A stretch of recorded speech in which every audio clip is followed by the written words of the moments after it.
Insurance agents from around the world, welcome to the Insurance Guys podcast. My name is Scott Howell, your fearless host and leader, insurance agency owner and insurance evangelist for I Protect Insurance and Financial Services, based out of Huntsville, Alabama.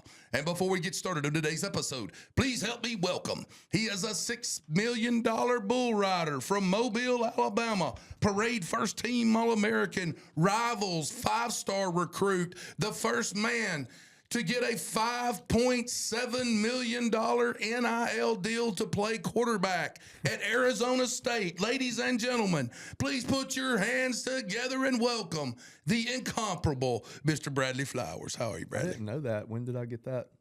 Oh, you got it in August, right before the season started. You don't remember that? That's only a little bit less than what Julio Jones got paid at Alabama. I'm going to tell you something. You know why you don't remember? Because you already spent all that damn money on that house you built. That's what it was. Ladies and gentlemen, my name is Scott Howell. I am, along with my co-host, Mr. Bradley Flowers. We are here for one reason, one purpose. God only allows us to exist for one reason, and that is to help you insurance agents any way we can. The real. Now, I'm probably, this podcast may not ever air because the last podcast, I figure I'll get canceled because I went on at 2 or 3 5 to 10 minute screaming. You would have to fight me to get me not to air that. Screaming diatribes that may very well cancel me. And oh, by the way, little also fact about last week's podcast, I probably now have 4 less employees working at my office. It might have worked out well for you. Yeah, I may have. Guys, we've got a very special show today. But before we do, I got a story to tell you, Bradley. Yesterday, we finish up. Bradley's got to go home and see about his mean-ass kids. And Rand and I are standing here, and we're talking, and I'm packing up all my stuff, and I'm getting ready to go back to the hotel. And I thought, before I go get in my minivan to go to Moe's Barbecue to grab a to-go order, because remember, guys, when Scott finishes the podcast, he has to drive back over here to the Hilton Garden Inn, and I got about 3-4 hours of work to do because there's 472 freaking emails that have come in yesterday while we did 5 podcasts. Yep. And I got employees that are looking for another day off, and I've got vendors that need stuff, and I've got Levitate's emailed you 18 times. Yep. To book a call. Yeah. The Louisiana Department of Insurance commissioners emailed me 4 times. The Louisiana DOI commissioner's like, you up? I got exactly. There's 4 vendors that have sent me a PayPal invoice request to pay something. And so I got about 3 hours of work to do. Well, I'm standing here talking to Rand, and I'm trying to give him some life advice and help him out and make sure he's got good and not about to cut his damn ear off. And I thought to myself, I'm going to put my bags down real quick. I got to go run over and get me a damn to-go order at Moe's, which last night was Monday, which is meatloaf night, which was phenomenal.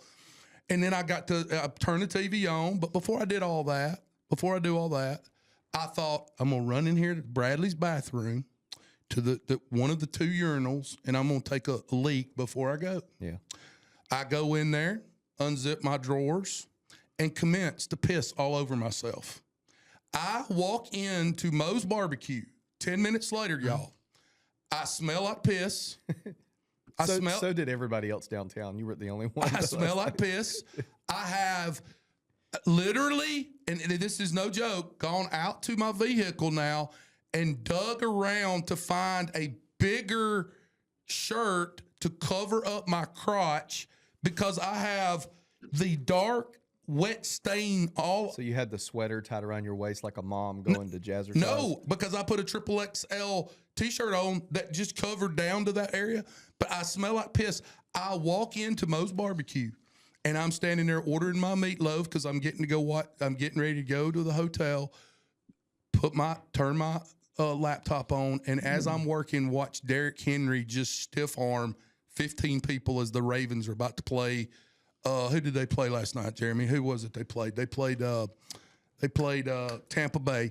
I'm about to go watch Derrick Henry stiff arm 20 people and rush for 500 yards, and I'm ordering my meatloaf, and all of a sudden, as I always do everywhere I go in the great state of Alabama, I hear, "Hey, Scott." I look up, and it is Scott Tyndall. Yep, I heard. Oh, that's right. You did. He texted you and told you what I told him before I left. And so I'm standing there and I'm talking to Scott Tyndall. Now, Scott Tyndall, I have a lot of respect for Scott Tyndall. Scott Tyndall is a great man. Scott Tyndall has been on Shark Tank. Scott Tyndall has done lots of things in his life. He is a better person than I am. He is a mover and a shaker, graduated from law school, University of Alabama, and I smell like piss while I'm standing there talking to him. This is a true story, ladies and gentlemen. Every single... Did you tell him? No, I was too embarrassed to tell. Every word that just came out of my mouth is 1 billion% true. Every single word. Ladies and gentlemen, I've got a very special guest today. Very rarely in my life do I meet a man that I believe may very well be as great a storyteller as I am. But I believe today, ladies and gentlemen, I may have one on this podcast. And that's like seeing a damn white hippopotamus in the wild. It is very rare. But I'll tell y'all one thing. If you ever meet a great storyteller, chances are 8 times out of 10, that son of a gun's going to be from the great state of Alabama, because we can tell a damn story down here. I am so excited to have him on this show. He is originally from Clanton, Alabama, and he currently resides in Orange Beach, Alabama. He is married to the beautiful Fabiana, and he is a graduate of the University of Montevallo. He is a girl dad and spends most of his days and nights traveling across the world, much like Johnny Appleseed did, to volleyball, girl volleyball tournaments all over the United States of America. He has been in the insurance industry for well over 14 years, starting, and I want to bring this up, Bradley, you didn't even mention this, as a State Farm subrogation adjuster and a captive alpha insurance agent for 13 years. He today, as of 2023, has started his own independent insurance agency in Orange Beach, Alabama. And it is my profound honor today to introduce to you first-time guest on the IGP, but it will not be his last, Mr. Jeremy Clark. How are you, Jeremy? Guys, I am great. Thank you again for the opportunity to do this, man. So it's Scott. I'll start with a brief story. It was the first time I met Bradley. Like I knew who Bradley was. I was a scoreboard watcher, Bradley. I'd always watch production on that scoreboard, man. I'd watch the guys that I'd gone through new agency school with, and we'd have our little who's going to buy the 12-pack bet of did you win your trip, yada yada yada. So I met Bradley in person for the first time in the spring of 2017. We were on the advisory panel together. Oh yeah. And I'm sitting in there with a couple of guys that I know well, had long time personal relationships with, and we have our few questions, and it's the standard, hey, scribe, write that down, we'll have somebody email you about it. Right. We'll get back with 30 minutes to draw a crowd if that's coming, but okay, whatever. But Bradley, even then, I didn't even understand, Scott, the questions he was asking. I mean, this kid is speaking in acronym, and I was like, oh, I don't know about that. What in the hell is he doing here? Like, if he's here, we're sitting here asking little broke questions about billing and deductible. How you take a credit card payment? My God, and he's sitting here talking about half of which I still don't know what in the heck it was. CRMs and management systems and this and that and the other. And I was just like, this guy ain't gonna be here long. I don't know if he's gonna live a rocket or sell damn insurance. I stayed there about he ain't staying at the Farm Bureau of Alabama. That's right. I stayed there about 3 years too long. That was my first time meeting Bradley in person. I think that was the meeting that I pointed out to I've never told this story. I pointed out to the guy who was over the website, which you know who it is, or was, in front of the entire C-suite that the get a quote form on our website had been broken for about 6 months. Oh no. That's correct. And he went into sheer panic in that meeting. But my one regret from that, my one regret from that is that I was not more of an asshole. Because they bring you in, Agents Advisory Council. Who are you talking to, brother? You're in the big mahogany 40-foot long desk, and they really wine and dine you to try and soften you up, and you think to yourself, hey, this could go really wrong if I say the wrong thing, and I could not have a job on Monday. That's had correct. How about your sales manager I can speak at love length you? about how that process goes, but I tell you, it reminded me too. had that had not been had I known that I was out the door at that point and I didn't, it would have went a lot different. Hey, Jeremy, can I say something about Bradley? Can I talk for just a second, 1 second, and then we got a lot to get to. I got so many questions. So this is more to the podcast audience, and Jeremy, this includes you because you're down the road, maybe an hour and a half from him in Orange Beach. But there are a lot of reasons why I love Bradley Flowers, and you got to understand something, okay?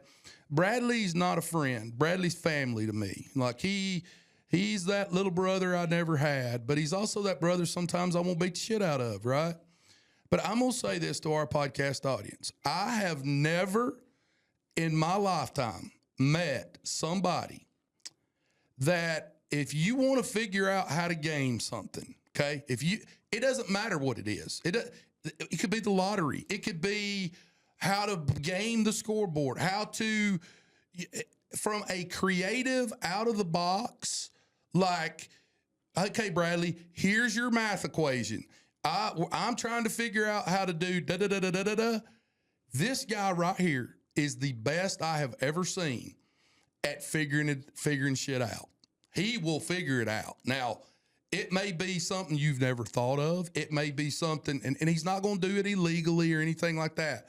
But he is the best I've ever seen at like taking that math word problem of I'm trying to do such and such. How do you think I ought to get it done? And he can somehow every time figure some You're gonna make me blush. trick way, like little thing that you never thought of, and you're like, damn, why didn't I think of that? Do you have some bad news or something to tell me? No. Would you agree with that, Jeremy? Kind of hearing him in that meeting? Honest to goodness, and I don't have it in this office. It is in my home office, but I promise you, I have a Cliff's Notes version of so many of these episodes, and I'd always write down the episode part of it because it would be an app that would do that thing that you've been wanting to do. Like, man, it's a. He's just one of those guys that if he had sold Toyotas, he was going to figure out a way to. You're right, and it sounds like it's a compliment, not a dig, but he 100%. figured out a way to game the system, and that's Exactly. the Zach Thomases of the world. How in the hell did a 5'10", 238-pound guy play linebacker in the NFL for 16 years? 100%. He prepared his ass off. Yep. And he didn't have cheat steps. Exactly. Every single part of it became functional, and there's a billion ways to skin that cat. And I mean, he does it his way, and I'm glad that I take notes because that ain't how I do it. I'll give you a tip. So, have you ever read Rich Dad Poor Dad? I have. Love that book. One of the biggest parts of Rich Dad Poor Dad is instead of saying I can't afford that, think to yourself, how can I afford that? Right. And that's how I've always thought about problems. Is like instead of saying, we can't do that. Okay, what would have to happen for us to do that? Right. What steps need to happen? And then the other thing, I'll tell you this big for me, is Twitter. So Laurel asked me a couple years ago. What do you mean by Twitter? Laurel asked me a couple years ago, like if you had to get rid of every social media, which one would you keep? I would keep Twitter. And see, most people that would be their last one. That'd be the first because they just want to look at a picture. But there's so many smart people on there, and it's literally the horse's mouth. Like somebody smart gets an idea, that's where they go to it first. Exactly. You can pick a lot of stuff up on Twitter, and I'm gonna add to that too, and I'm gonna let you continue because you're spitting gold right now. Hey, Rand, I hope you're clipping this. Another thing about Twitter that I do love, and I haven't thought of it in the way you just described it, but if you ever have like a bad customer service experience with a really big corporation, that's where you get it solved. Buddy, you put at Coca-Cola on there, somebody's ass to see it. Yeah. That can make a decision or reach out to you and say, hey, we're really sorry about that. Let us fix it. Mm-hmm. But one thing that I do is most of my ideas I take from other people. Like I just really pay attention to what other people are doing. And I also like if I'm going to a conference or listening to a podcast and it's somebody that most people would think, oh, I can't learn anything from that person. There's always something that you can pick up. Some little something. And worst case scenario, you get confirmation that, hey, you're doing it the right way. Sure. You know what I mean? But let's get into what we want to talk about. Hey, Jeremy, I got so many things I want to talk about today. But before we do, I got to start with this. I love your journey. I love your story because you just talked about some things when we started this a minute ago. And in my mind, I'm thinking everything he's saying right now, everybody who is an independent agent that ever worked for any captive, you know, like you said something about the scoreboard watching. Mm-hmm. Every agent listening to this, if they've ever worked for a captive, watch the damn scoreboard like they bet on a Monday night football game, right? It's like 100%. You want to see who's writing it this month and who didn't, and where did I place? And I'll tell you a funny scoreboard story, and I don't think I've ever told this. So Alpha had this scoreboard that they would mail it to your house. Okay, like snail mail, like put name, address. It was a piece of paper you folded. It had everybody's numbers on it for a month. Right. Well, when I went to work at Alpha, my address on my ID was my parents' address. Oh boy! And the house I was living in at the time, I knew I wouldn't be there long, so I just put the address on my ID. So for my entire tenure at Alpha, that scoreboard went to my parents' house, and my dad would get it and open it up and call me and be like, "So you only wrote this much this month." And part of my motivation was like, I don't want him to see me at the bottom. You know, or if there was another agent that he knew, because he knew a lot of people that worked there, he'd be like, "Man, Mike Stacy kicked your butt this month," you know, and that sort of stuff. And so he still would do that. And he even today will call me and be like, "What'd you sell?" His saying is, "Did you sell?" Like I'm like, yeah, Dad, we sell stuff every day. Like, I tell you right now, if I had their mailing budget, I'd buy Dubai and get me a funny hat just to go take it over. Dude, absolutely. They could put the post office out of business. Hey, mailing stuff. Hey, Jeremy, I got to ask you about this before we get into the getting. You are a very unusual breed of animal. I have rarely met an individual that has as much experience on the independent and captive side in terms of, you know, writing business and being an agent or being an associate agent or working for Alpha as a W-2 agent, but that's more of the what I call the retail, you know, customer facing side. Mm-hmm. Your resume, State Farm subrogation adjuster. Now, granted, you only did it for 6 months and then you put the cubicle world was not for me. You have got to tell me what it was like for that 6 month time period. Again, not very long, but to be on that other side of the table, you know, that corporate side of the table, and showing up with your little lunchbox every day, and you got your little cubicle with your wife's picture and some, you know, a few things. What was that like, man? Talk to me. It is amazing to me. You know, preface to that story and just kind of the world that was then and the world that is now post-COVID, I would have thought 15 years ago that one of the safest investments you could make, if you had a rich uncle that left you $40 million, I'd have gone and bought a bunch of C1 corporate real estate where AT&T is going to put a call center, right? Well, I worked at one of those. And Scott, you pass it every time you come down right there off Lakeshore Drive. State Farm used to have a massive, massive hub right there in Homewood. Hey, listen, not only I sent Bradley a video of it about a month or two ago, my son playing in a PG event in Hoover. The team hotel was that Hampton Inn. If you go down the corner, keep going down I guess it's called State Farm Parkway. I was taking him down there to the team hotel to drop him off because I wasn't staying there. I didn't stay with a bunch of damn kids. And I called sent Bradley a video, and I said, I cannot believe they have closed the mothership on Lakeshore Drive. It's for sale.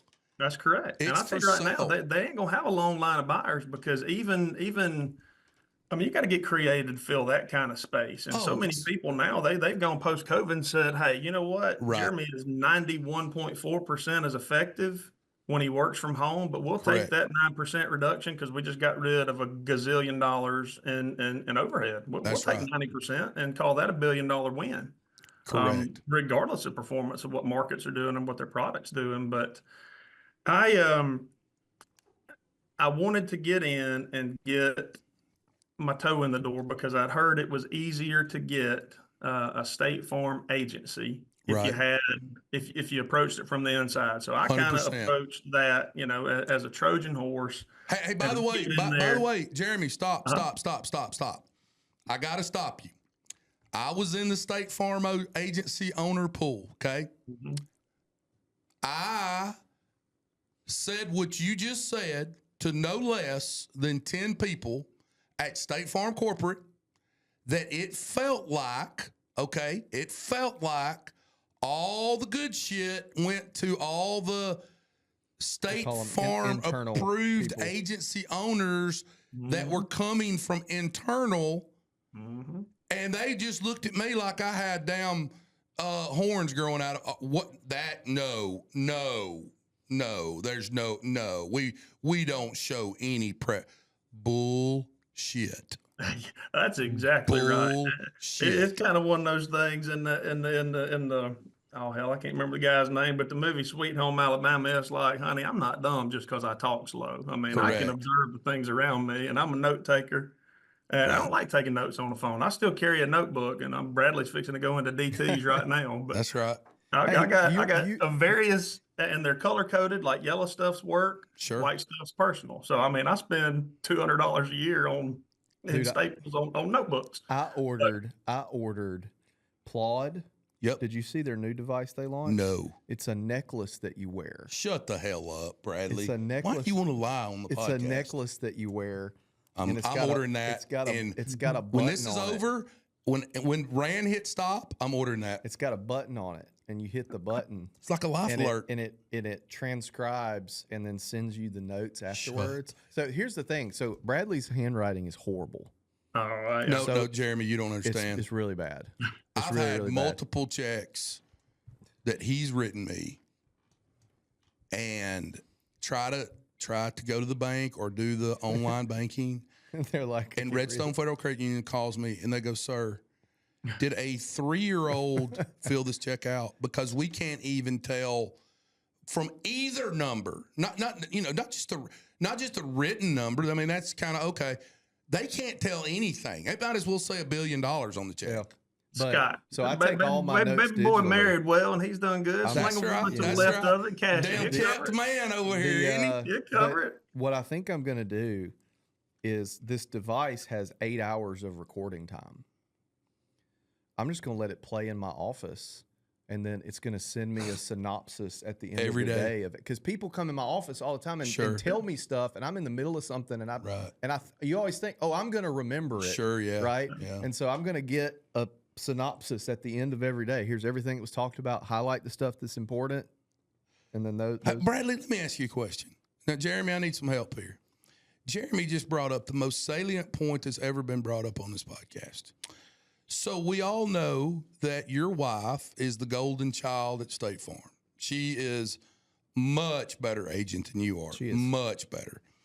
When she starts running shit at State Farm, like when they come and they're like, "Hey, look, we're looking for a new C-suite level VP. One day you'll be the CEO, blah, blah, blah. We're going to pay you $850,000 a year. But when you become CEO, is that going to be the point that you just sell all this and go home and work like daycare for all the kids?" Can I tell you something that Johnny will have to edit out? Sure. So edit this out, Johnny. I hope he She's forgets. already gotten that phone call, and she said no. Really? Damn. Talk about shut up juice, Jeremy. Well, Hey, but that's now. That's not. What about 5 years from now? Yeah, Might exactly. get it again, right? Exactly. So there's something to $4 million a year on a W-2. I don't know. That's right. It'd be hard to say no to. But you have no freedom, Right. and that's the thing. You're You're in the machine too. you're in the Yeah, we'll get there in my story too. yeah. Jeremy, subrogation adjuster. What was it like? Just doing Yeah, that. so I went in and you have to get your adjuster's license, which is Right. not very dissimilar at all from a P&C producer's Sure. license. Like policy language is policy language. And the first 6 weeks of it or so were training, and that wasn't so bad because you're kind of in a little training pod and you migrate throughout the building. You got a 2-hour presentation and you get 45 minutes to go, sit and Right. yeah about it and compare notes and whatever. So that part wasn't bad. I said, okay, this isn't that bad. Kind of shake a little bit in this thing. Well, then they introduce you to your 4.5 foot by 4.5 foot gray carpet wall. That's where you're going to be today, except Right. for when you go eat your cheese sandwich in the cafeteria, and that's a It's fact. I mean, it's jail but different. lunchbox. Hey, the real vets lunchbox thermos. You 2 damn handles. right. I'm like, man, a thermos. Like, my God, I think I had a He-Man with a sippy spout on it when I was 8. But Yep. this guy's got a thermos and he's a damn boss. Yeah. Right. So I sat in there and it worked. I worked California and Nevada. And I learned Just how where many you needed to consonants you be. could put in one name. And I was like, there's no way in hell I'm going to even approach saying this name right. Like, we're 8 Sure. letters in before we have a vowel. I said, Mr. C, I don't know how to say it. But Right. I sat there and those walls closed in. And as lowest man on the totem pole, you're making no money. And you got, 30 minutes of paid vacation. I'm like, oh, good God. And the time I was living in Clanton at the time. So I'm 45, 50 minutes in, hour and a half home. So, I mean, I'm 10, 12 hours a day making $34,000. I'm like, Sure. no. And everybody you talk no. to is probably dealing with a life crisis or something difficult. Yeah, absolutely. Okay. Hey, by the way, when you work in claims, anytime I meet a 20-year claims veteran, I mean, I want to damn hug them and buy their lunch because nobody calls you because it's went their way today. Sure. Yeah.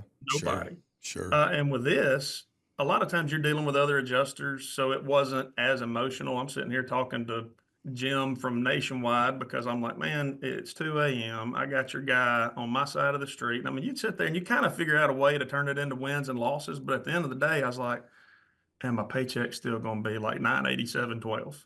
Right. You can't do this. I want Mm-hmm. to get into agency. So during that time, I take that personality profile and I answered it honestly. I think I How failed much it. do you expect to make the first year? Probably none. They want you to say $1 million. Well, I didn't know that. I answered it honestly. So I failed the damn profile and I'm like, all right, I'm out.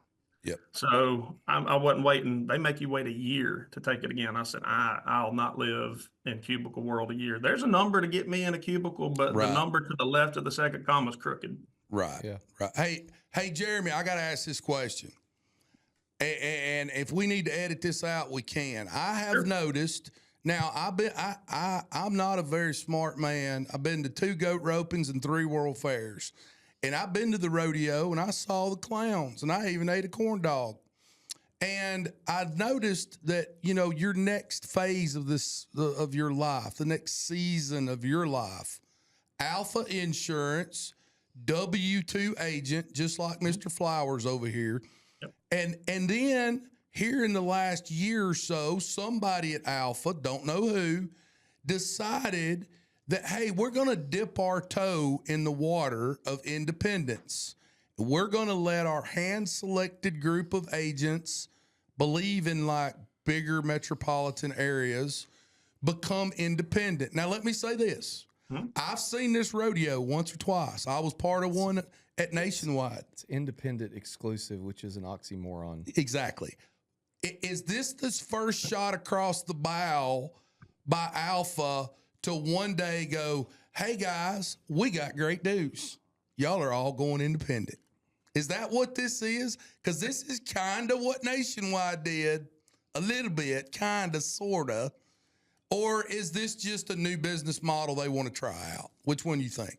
I truly do believe, and I'll preface it by saying I've still got tons of great relationships there. There's still lots of great people there. 100%. And I believe when it was said that, guys, this is going to be optional. I believe him when he said it at the time. Yep. And I believe it'll be that way for a number of years to come. And I believe it'll be that way for a couple of reasons. And this may be an edit out or it may not be. There's still some very powerful people that are tied to that side of the house. Sure. That own the dole when it comes to that pension. Absolutely. They're not gonna kill their own golden goose. So I think that'll be very relevant. Be a 20 years down the road. And I think too, it's so unique in the way that all these farm bureaus still operate, where they've got a board of directors and they're typically non-insurance professionals. Right. And Scott, like you said, I mean, I'm not dumb, but if you own 6 car dealerships and you make me the GM, man, I don't know how to run a car dealership. I don't know Sure. what the profit centers Well, are within it. I know we need Sure. to collect more than we pay out, and you know that's profit. So Right. well, I I think if you circle the look at wagons to it, say I do believe for an extended period of time it will continue to be optional. What I don't understand is why anybody that's not within 2 or 3 years of retiring can't do the math on their own and say, hey, you've been here 18 years. You got a $4 Mm. million agency. It would Mm. cost you $1 million to purchase that agency. And if Mm. you're not able to write a check, you're going to be servicing debt for 10 years. And you got the Mm. opportunity cost on that money that Right. you'd be paying out. They're giving these agencies. Yeah. And if you're on the pension, they freeze where you are. It's not like you lose that. Right.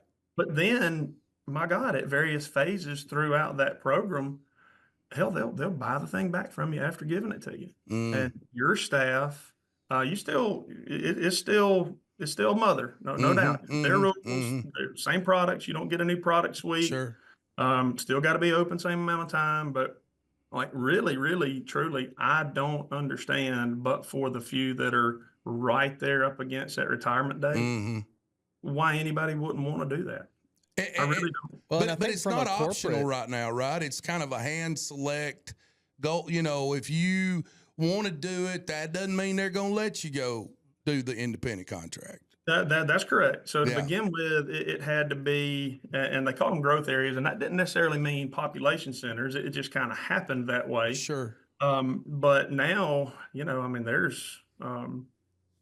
golly, there's probably 65, 70 of those guys in Alabama. So that's how they distribute their product in Mm. Georgia and Mississippi. So, Right. you know, well, from a 70% of carrier the eggs are standpoint, in state Alabama. They've always been that way in Georgia. if I'm a carrier and I have the model of I own the office, the employees work for me, from a profitability standpoint, if I'm Farm Bureau or whoever, and I can swap everybody from the carrier having to pay the bills to the agent having to pay the bills, personally, I think it's better for everybody.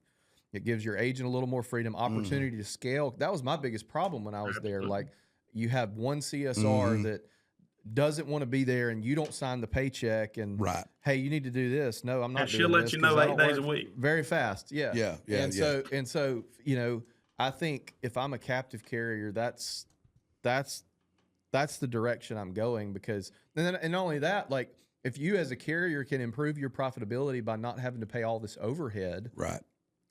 you can sell your insurance products for less, possibly. Hey, You It know, make absolutely everybody can. It happier. becomes more predictable too from a carrier standpoint when I know, hey, I'm going to pay agent 1584.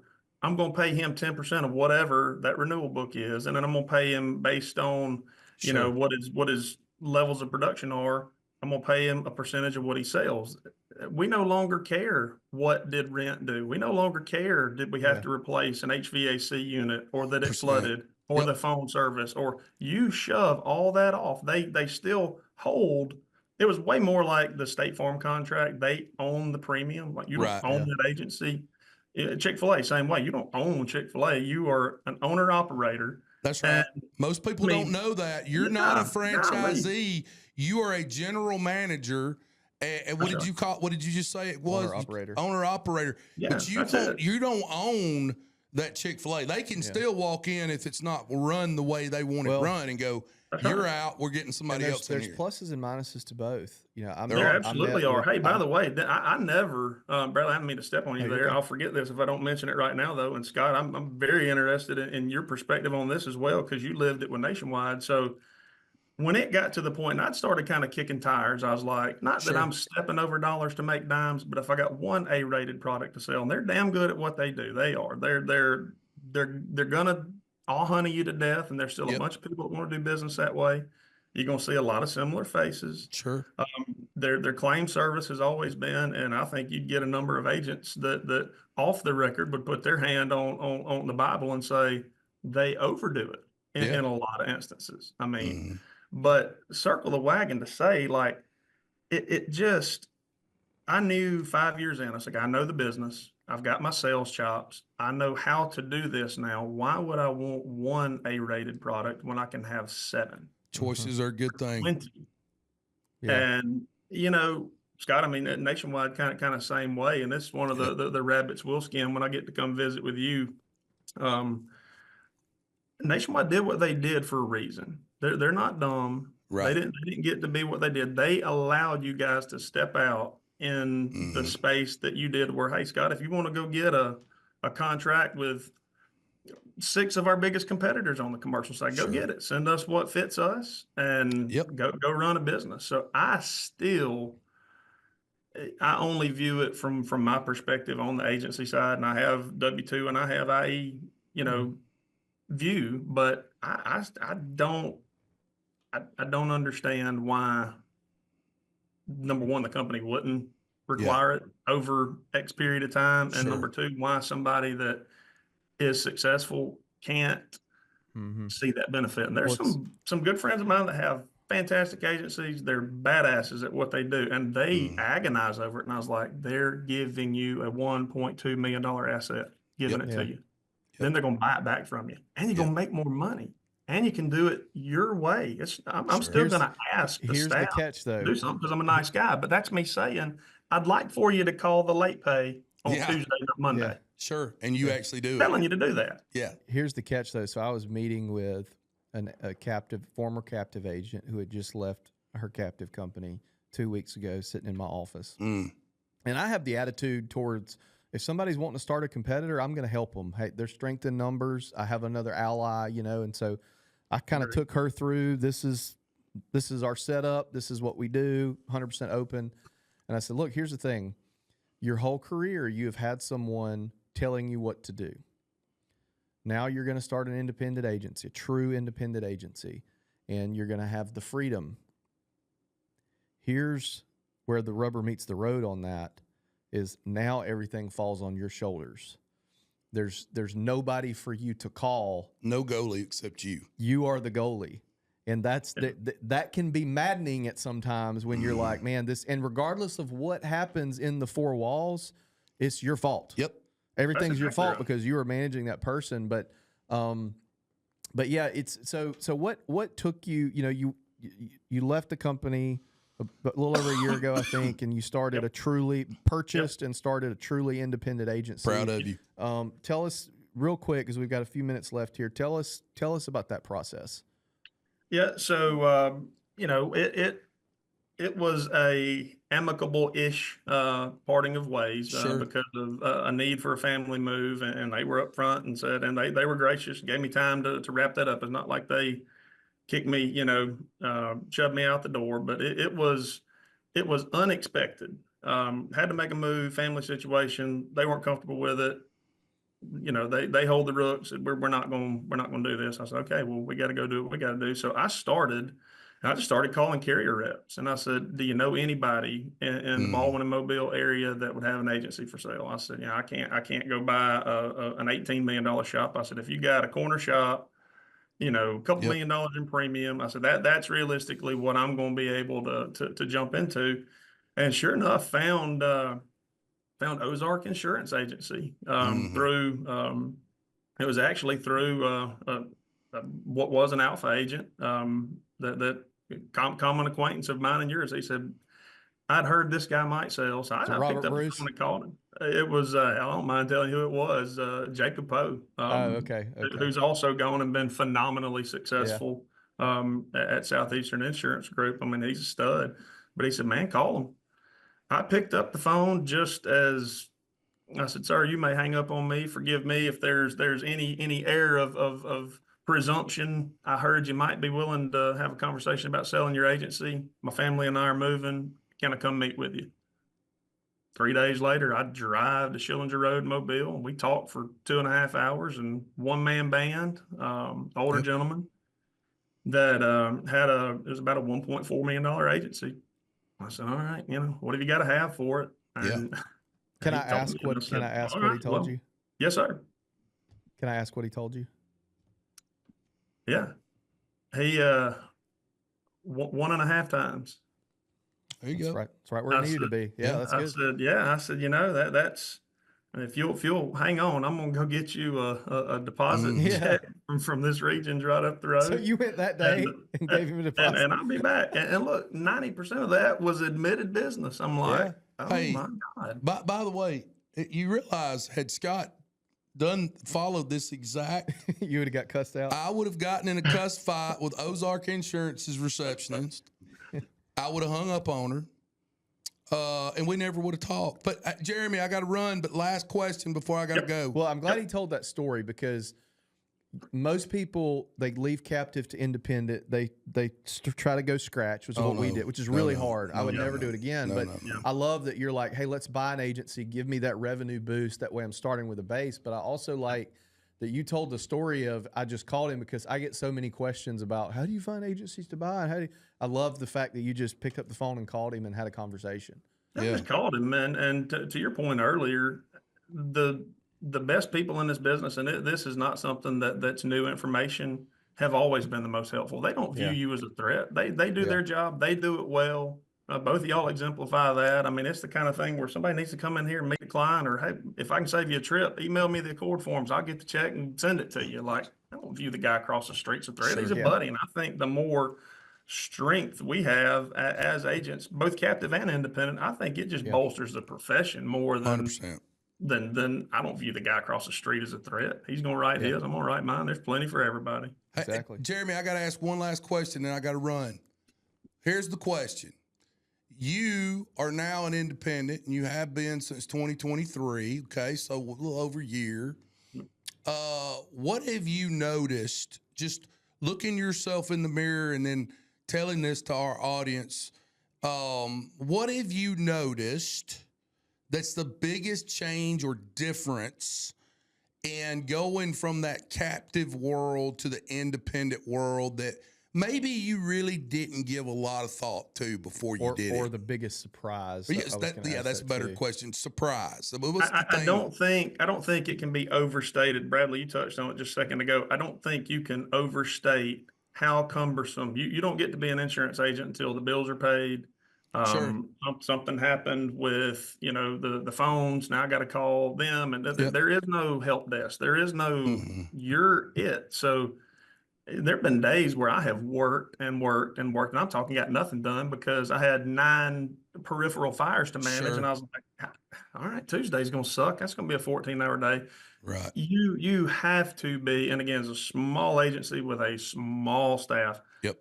I have to really, really, really be on my time. And I didn't always do that as a captive side. Once I kind of got my referral network going, and we wanted to go have a 1-hour, 3-hour lunch, and we'll go play golf. Good. Can't do that here. Can't do that right now here. You realize how much is just done for you.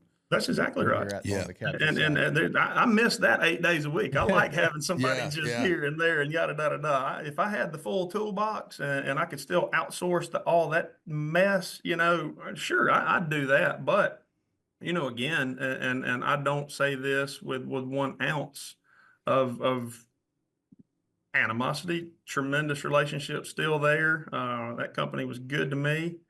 But it just, you never say never, but I just can't ever see ceding control of my future to anybody ever again to where it's just backed up. Agency's not as big, but we've got partnerships with others where you can lay off things you can't write and doing it above board, doing it the right way.